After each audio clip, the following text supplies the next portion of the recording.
Hello and welcome to the Black Rose Garden. I'm super excited to share with you a really interesting and pretty unusual build that I've come up with. This build can do most endgame content that the game has to offer. It is especially good at doing juice mapping all the way up to even 5-orb deli T16 maps. So obviously you can very easily do any T16 Atlas farming strategy. And while I don't recommend this build for bossing, it does have enough damage and tankiness to easily do all the normal pinnacle bosses, at least. I know a lot of build videos usually do the showcase at the beginning of the video, but I wanted to talk about it first, so I put the showcase at the end. Feel free to skip to it using timestamps. Now let's talk about this build. There's a lot of pieces to this build that all fit together and synergize really neatly, like a jigsaw puzzle. If I had to explain this build in one sentence, it would be that we use Lancing Steel of Spraying to apply guaranteed 65% shock to all enemies, and it also triggers Lightning Conduit, which consumes the shock for big damage scaled by Mana Stacking, Archmage, and Manastorm.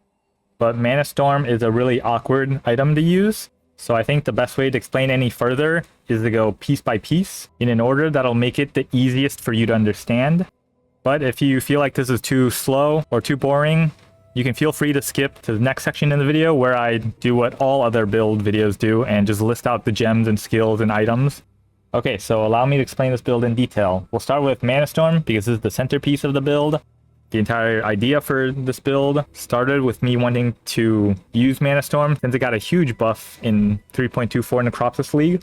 The most important mod on this item is the last one, which says when you cast a spell, sacrifice all mana to gain added maximum lightning damage equal to 50% of sacrificed mana for 4 seconds. This obviously has to be paired with mana stacking, but it's actually really awkward because most mana stacking builds self-cast a spell as their main sort of damage. But if you spam a spell, then you'll constantly sacrifice all of your mana, and the amount of mana you sacrifice is really low, so then you'll gain almost no additional damage from this item. Instead, with Manastorm, you want to only cast a spell once every 4 seconds and only when your mana is full, so that you gain 50% of your entire mana bar as added maximum lightning damage.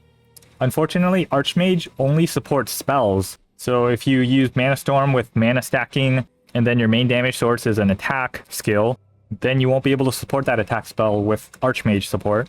There is one exception to this, and that is Power Siphon of the Archmage, which basically has Archmage support as a part of its gem effect, but this gem is balanced around having this Archmage effect as part of its gem effect, which makes it still weaker than using a spell linked with the real Archmage support. There is one other way to get around Manastorm's awkwardness, and that is if you trigger a spell, because triggering spells don't count as you casting a spell, which means it won't sacrifice all of your mana every time it gets triggered. And so my spell of choice is Lightning Conduit, because this allows us to take advantage of another benefit from mana stacking, which is this Lightning Mastery, which says that increases and reductions to maximum mana also apply the shock effect at 30% of their value.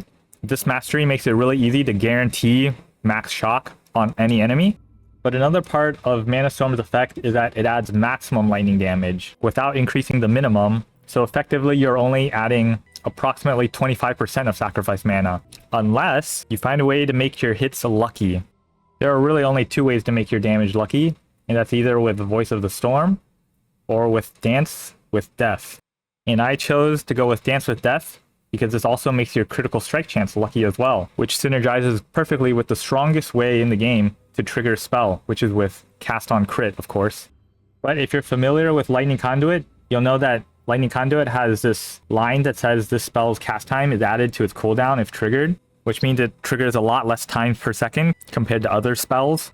But that's okay because Lightning Conduit is supposed to be a 2-button skill. You're supposed to have one skill that applies the shock and then Lightning Conduit to consume the shock. And when you turn a 2-button build into a 1-button build, which this does, that alone is so powerful that it's okay to have a lower trigger rate. You can look at one of the most popular builds this league, which is Detonate Dead. That is also supposed to be a 2-button build, but this league, the popular way to play it is as a 1-button build, also with Cast on Crit and Lancing Steel of Spraying. For that build, you don't lose trigger rate, but it still gets scuffed because you're forced to put Desecrate in your main Cast on Crit 6th link, which means your Detonate Dead only has 3 support gems, and Desecrate itself doesn't even do any damage. Yet it is still one of the strongest builds right now. My point is, when you turn a 2-button build into a 1-button build, that inherently adds a lot of power to make up for something like a lower trigger rate for Lightning Conduit. Now, you may be wondering why I don't use Castwall Channeling to trigger Lightning Conduit. Castwall Channeling actually works in a way where the interval doesn't count as a cooldown, so then the spell's cast time gets added to 0. But the problem with Castwall Channeling is that the damage penalty is so much higher than cast on crit, and there's no way to reduce the trigger interval. So as long as you get enough cooldown recovery rate and cast speed, you can easily trigger Lightning Conduit more often than Castwall Channeling, and you get less damage penalty too. And of course, Castwall Channeling doesn't take advantage of Dance with Death either. Now there's one last piece to this puzzle that synergizes perfectly with everything else, and that is Balance of Terror. You can get one that gives 25% increased cooldown recovery rate if you cast Temporal Chains in the past 10 seconds. The cooldown recovery rate obviously synergizes insanely well with Cast on Crit. In fact, Awaken Cast on Crit, which is like 50 Divines, basically just adds 25% increased cooldown recovery rate as well. And this jewel is so much cheaper. But that's not all.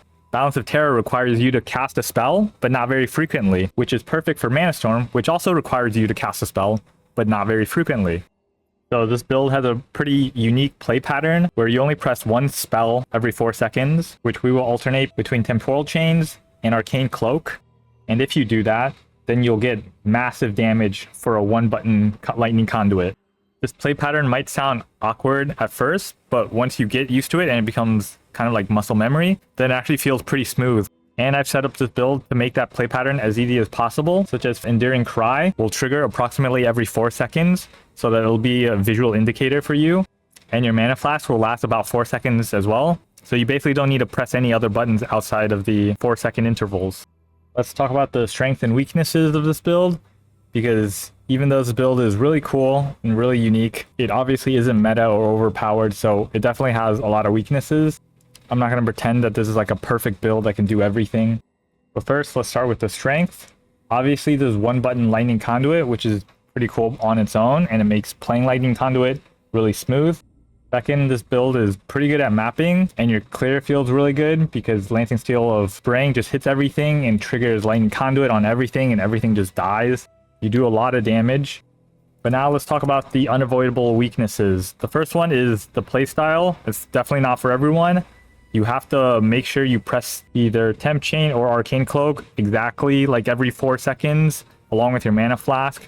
There's obviously room for error, so if you mess up in the middle of the map, you can just restart the 4-second interval. And even though I found that once I got used to it, it doesn't feel clunky at all. To some people, there's going to be too much and too many buttons to press. So that's probably the biggest weakness.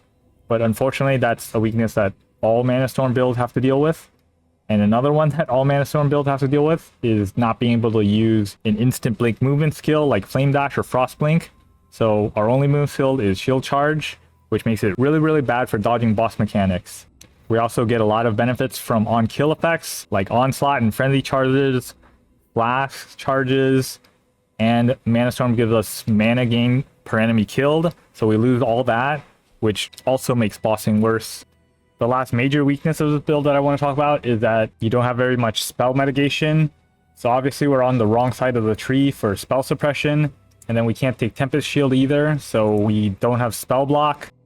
That being said, with the Elemental Aegis from the Elementalist Ascendancy, you can actually tank a pretty big elemental hit, but physical spell hits are pretty deadly against this build.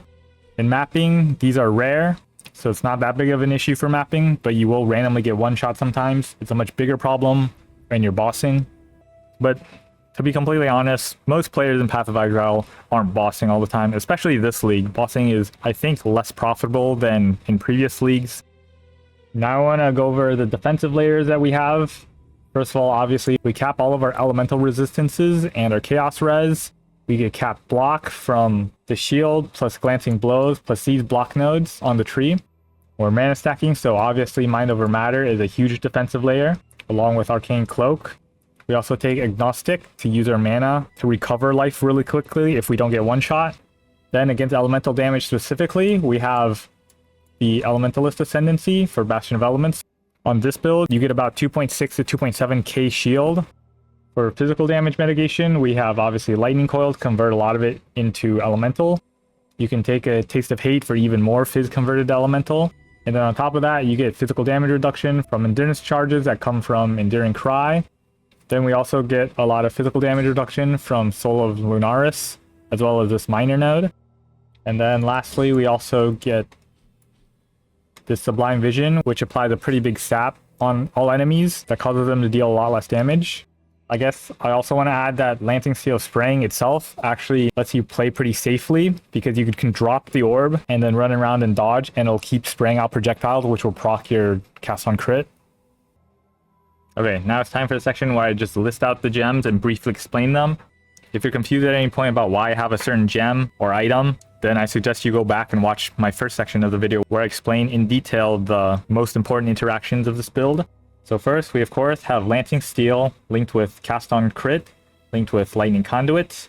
Technically, you can use Cyclone instead of Lancing Steel spraying, but if you do, then you'll have to basically face tank everything, whereas Lancing Steel spraying is ranged, and also you don't have to worry about attack speed, since the projectiles from Lancing Steel spraying always come out at a fixed rate. These are linked with, of course, Archmage support, and then increased crit strikes and increased crit damage, which is pretty normal for any crit build. Next, we have Temp Chains and Arcane Cloak. These two, as I've mentioned, are the two spells that we cast to trigger Manastorm, and Arcane Cloak is linked with Arcane Surge. For the Moon skill, we're using Shield Charge linked with faster attacks. Unfortunately, because of Manastorm, we can't use Flame Dash or Frost Blink, which is one of the reasons why I don't recommend this build for bossing. Shield Charge is more than good enough when you're mapping, but it doesn't let you dodge boss mechanics. Next, we have a bunch of skills that we don't have to press, so we take Wrath with Eternal Blessing. This basically allows you to have one aura, but that aura is completely free. We also take Mark on Hit with Assassin's Mark. Assassin's Mark is actually our third curse, at least for my version. I also trigger Conductivity and LE Weakness, and I solve the curse limit with this pretty insane Assyrius Foible that has Whispers of Doom and an additional curse, Corruption Implicit. This Corruption Implicit on specifically an Assyrius Foible is really rare and super expensive. So be sure you watch this section of this video where I talk about a more accessible version of this build that doesn't require the additional curse Corruption Implicit on a Assyrius Foible. Now let's finish our gems. We have Enduring Cry that's triggered by Call to Arms. And it's also very important that this is all linked to Enhance with 20% quality, of course, so that your Enduring Cry triggers slightly less than once every 4 seconds, which is really helpful to give you a visual indicator for when you should be self-casting your spells for Manastorm's effect. And then finally, we have Blood Rage, which you only need to activate once at the beginning of a map because it refreshes itself on kill, and All Righteous Fire that you can use for a little bit of extra damage. Because this is also a spell, it'll sacrifice all your mana, so what you want to do is cast All Righteous Fire on the same interval as when you cast either Temp Chains or Arcane Cloak, so it doesn't sacrifice your mana twice. Now for the items, let's talk about the uniques first. Obviously, Manastorm, I'm not going to talk more about that. Assyrius Foible is standard for all mana stacking builds. Lightning Cloak is pretty important because Witch is very bad with physical damage mitigation, and we can't take auras like Determination. You really want to get the Corruption Implicit that says you take 50% reduce extra damage from critical strikes, because Dance with Death basically makes the damage you take from crits unlucky. So you want a way to mitigate the critical strike damage. Now for the rares, I'll talk briefly about how to craft them. They're all pretty simple, and about a couple divines for each one.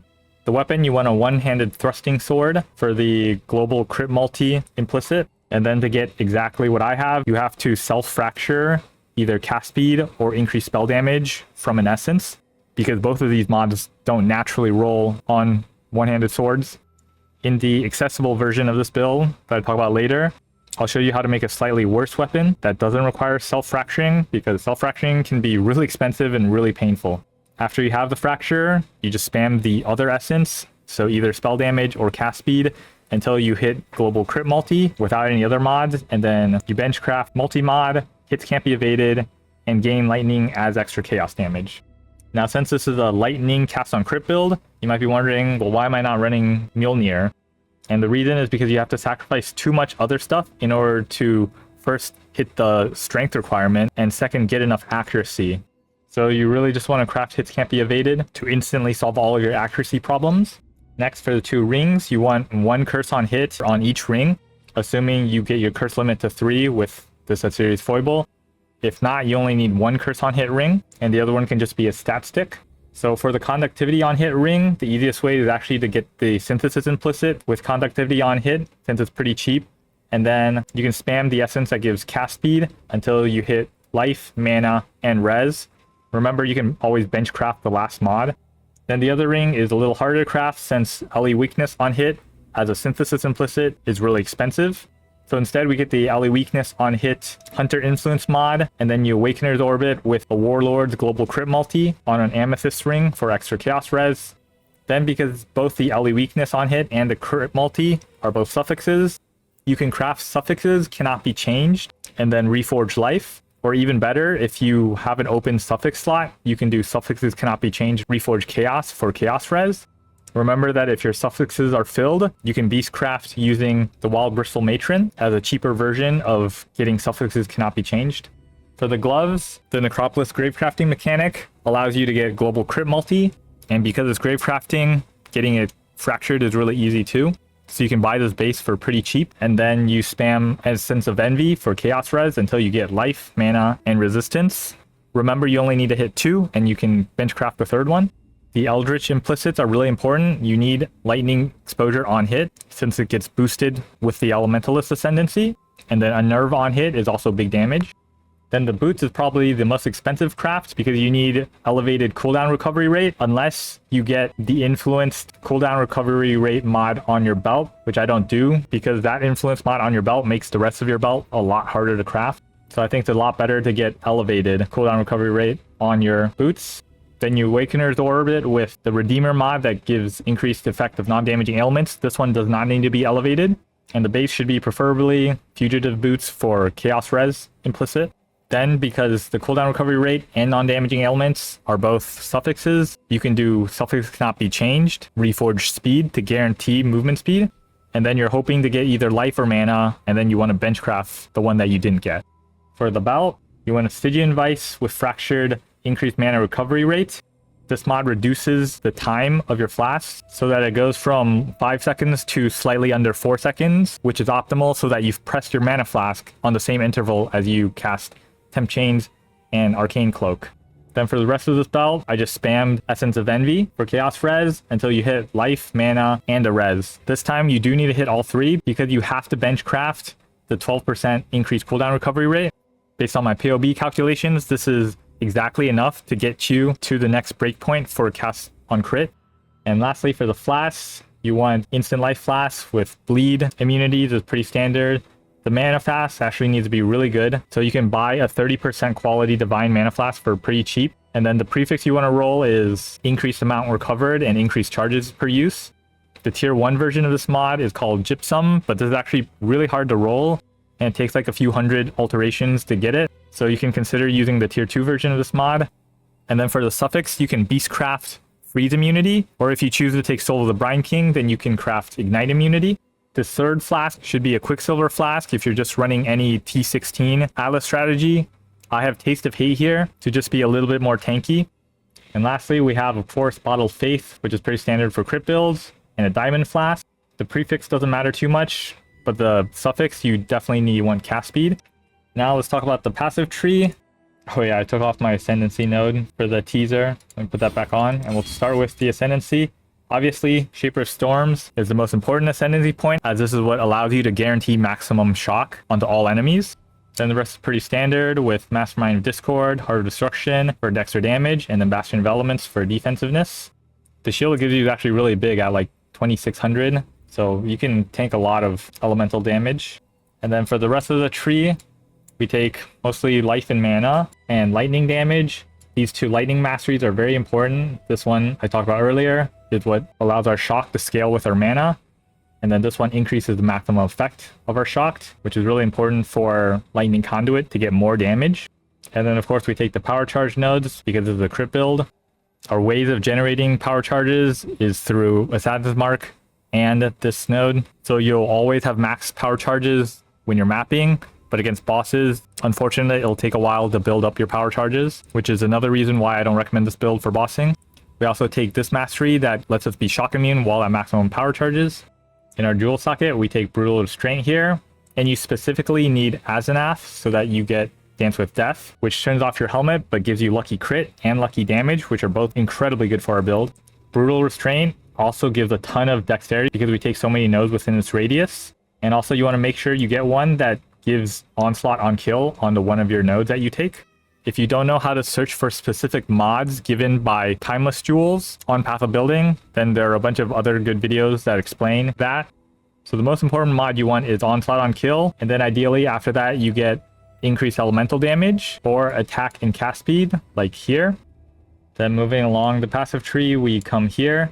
You want to take these flask nodes so that you can take this flask mastery that gives you charges when you crit. This will almost guarantee that you have 100% uptime on your flask while mapping and give you better flask uptime against bosses as well. Mind over matter is obviously mandatory for mana stacking builds. We take Balance of Terror, and you specifically need the one that gives increased cooldown recovery rate if you cast Temporal Chains, ideally 25%. Then over here, you want to put a Thread of Hope with a medium radius here so that you can take Divine Judgment, Agnostic, and Arcane Capacitor. Moving down here, it's very important that you take this reduced mana cost of skills along with these reduced mana cost of skills, because Archmage makes the mana cost of your Lightning Conduit when it gets triggered really, really high.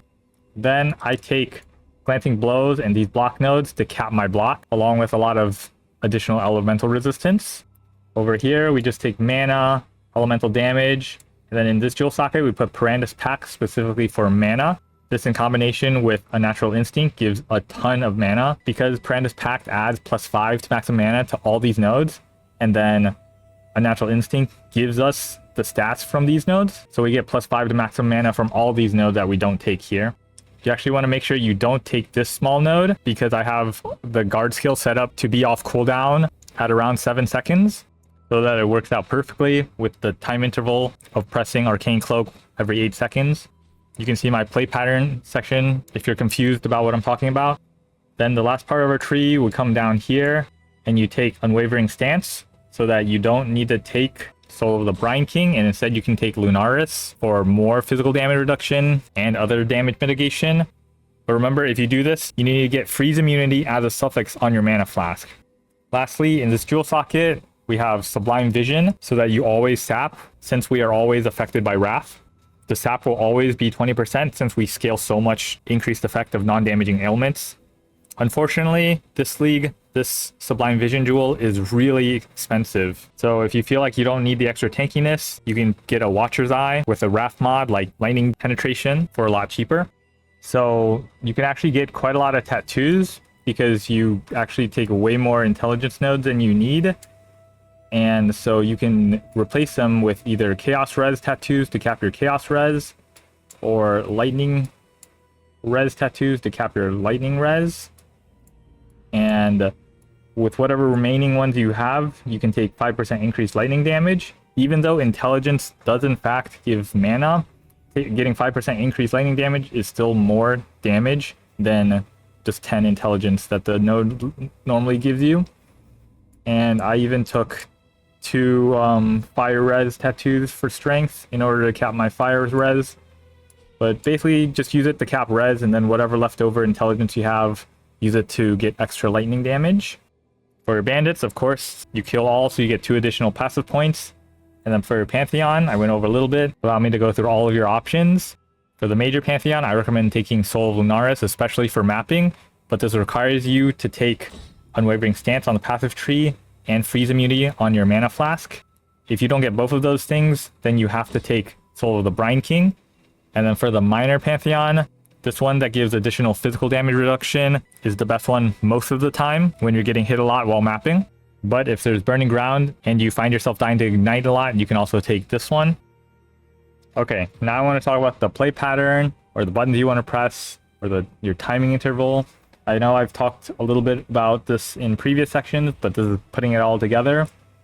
So first of all, your movement skill, which is Shield Charge, and your main damaging skill, which is Lance and Steel Spraying. You can just press whenever, since neither of them will trigger your Manastorm. And then at the beginning of the map, you want to press Blood Rage, and then that'll last for the entirety of your map because it refreshes on kill. And then every 4 seconds, you want to press Temp Chains plus a Mana Flask, and then Arcane Cloak, and then 4 seconds later, Arcane Cloak, and then a Mana Flask. the Enduring Cry is set up so that it triggers slightly less than once every 4 seconds, so you can use that as your timer. The cooldown of your Arcane Cloak is also set up to be about 7 seconds, so it'll be available at just the right time. So let me show you real quick. If, like, pretending I just entered a map, I would press Blood Rage and then Mana Flask and then Temp Chains, and then you do it right when the Enduring Cry happens, so then 4 seconds later the Enduring Cry will happen again and signal you to press Arcane Cloak plus Mana Flask. This might feel awkward at first, but once you get the muscle memory down, it's pretty smooth. So if I enter a map, go Blood Rage, Mana Flask, Temp Chains, and then it goes off Arcane Cloak, Mana Flask, and then Temp Chains, Mana Flask again, and then you just keep going. And it's okay if you miss an interval, you can just restart it whenever you want by pressing Temp Chains and a Mana Flask.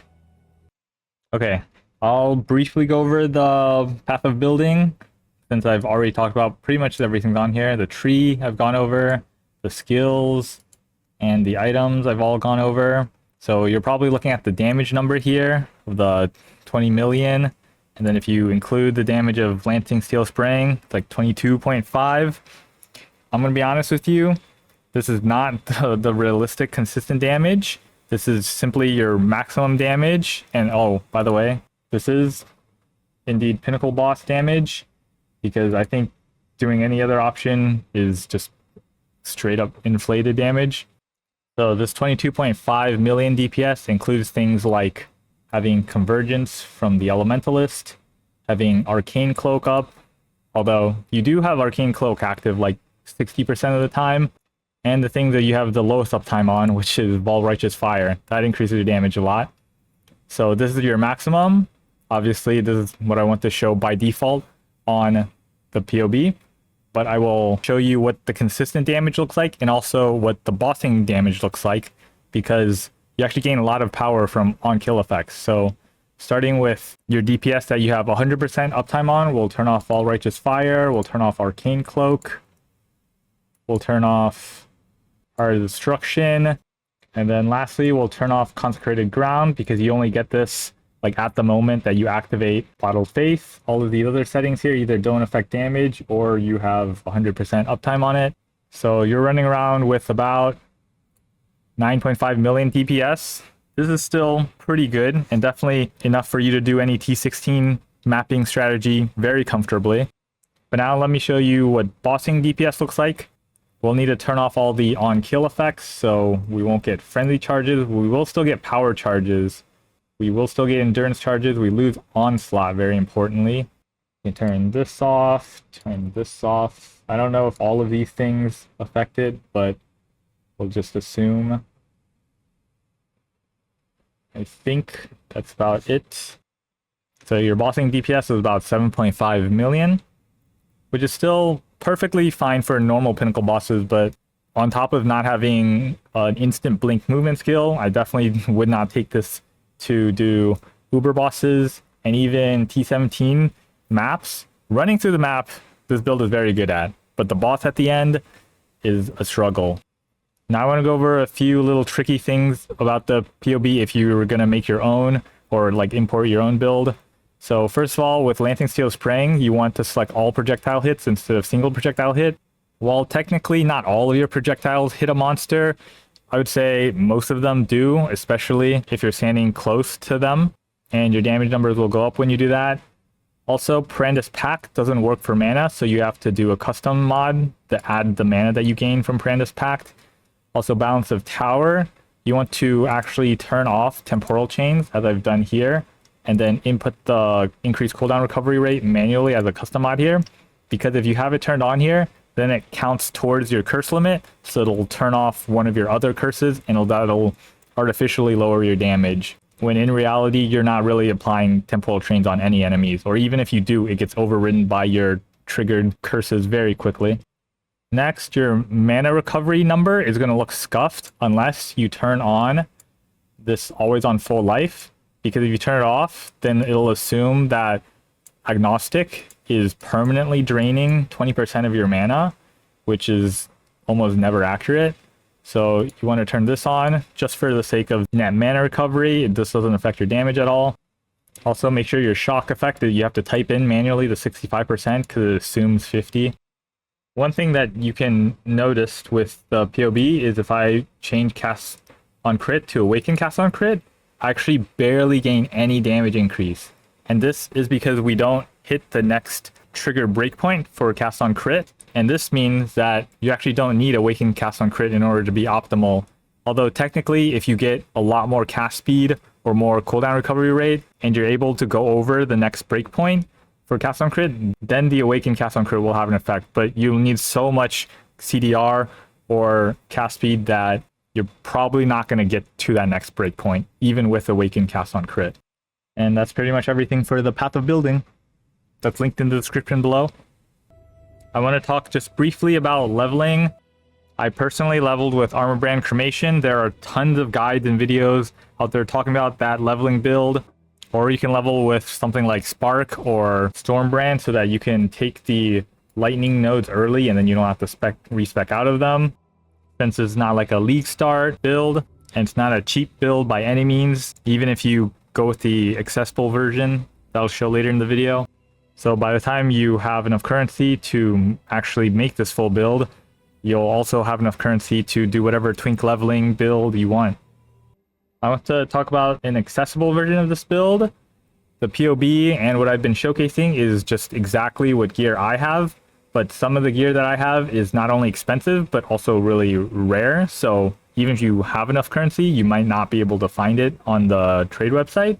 So one of those things is Yatsuri's Foible with additional curse. This can be really, really expensive and really rare.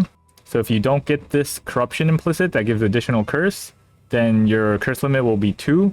So you can either run around with Early Weakness and Conductivity and then just get rid of Assassin's Mark, or you can get Assassin's Mark plus Conductivity, and then this ring you would just be able to craft normally, probably Essence spam for global crit multi, and it would be a really easy craft, but you do lose a little bit of damage.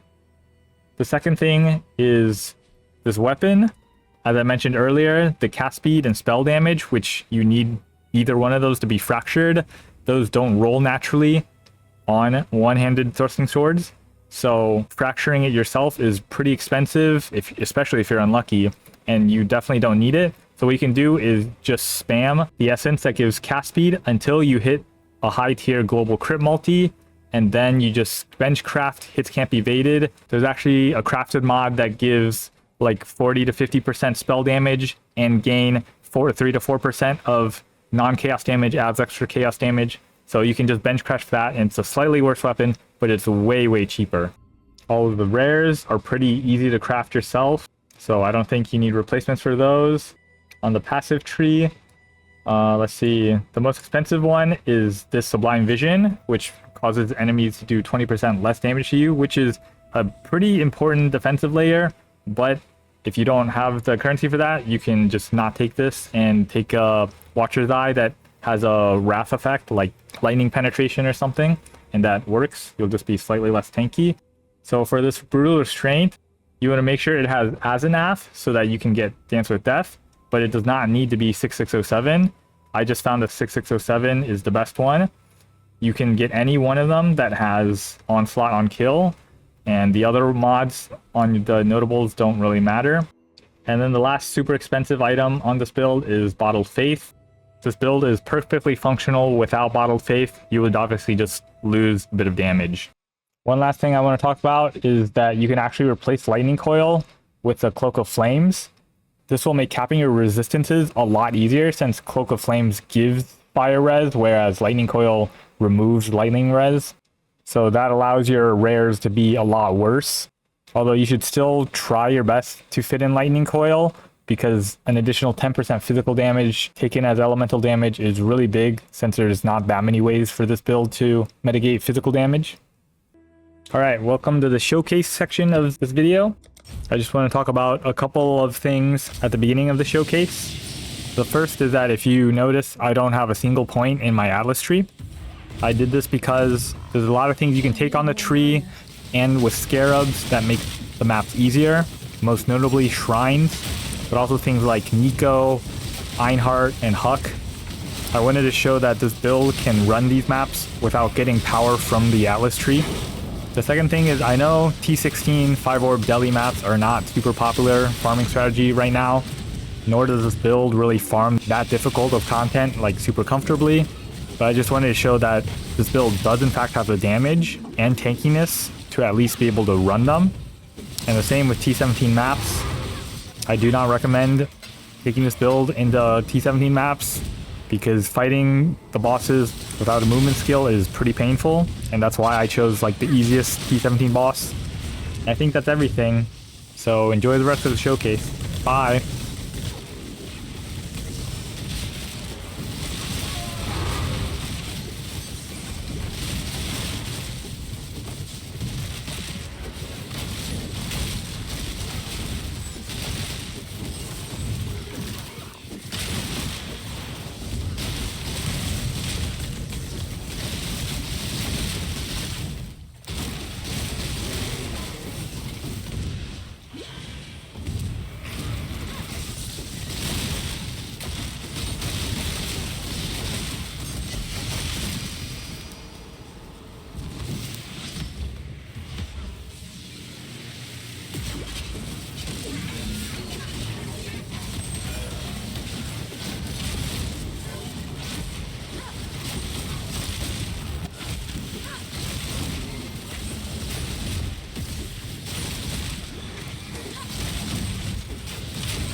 Mana.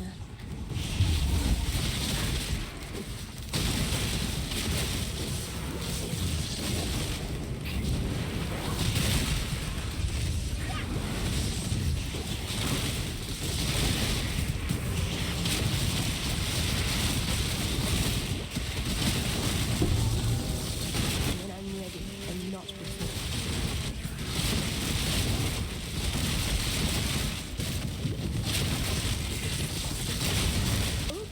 Clumsy me.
really think this would work?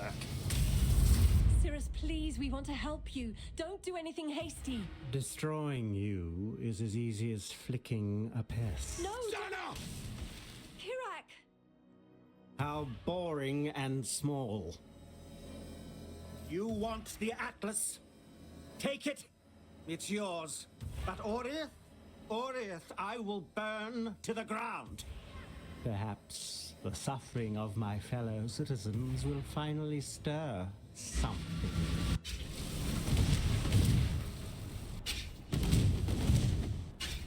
Rain of stars! Glorious flames! What's this? A real challenge? You've finally caught my attention.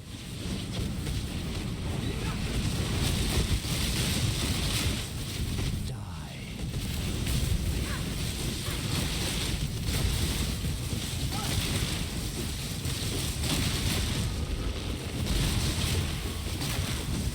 Watch beauty crumble!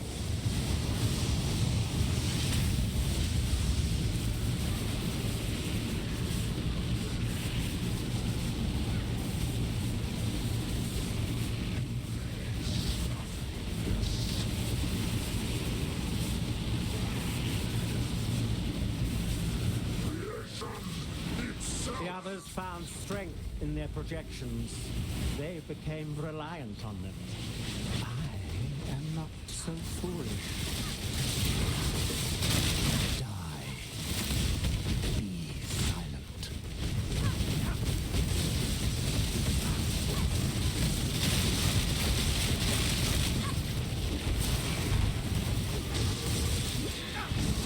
Die.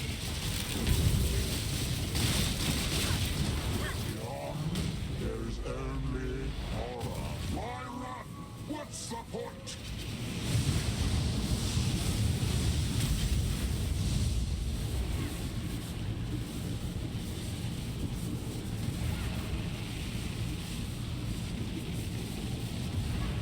Obliteration!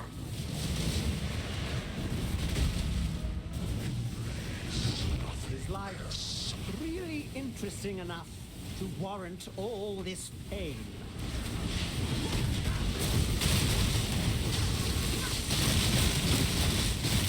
Die. Yes, go!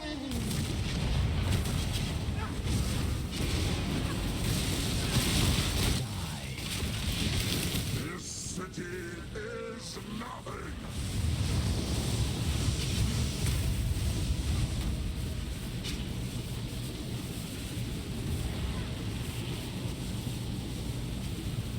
Be utterly annihilated! Fury of the cosmos! Obliteration! Why resist? Creation itself! Fury of the cosmos! Why Yes, resist? of death, my heart races.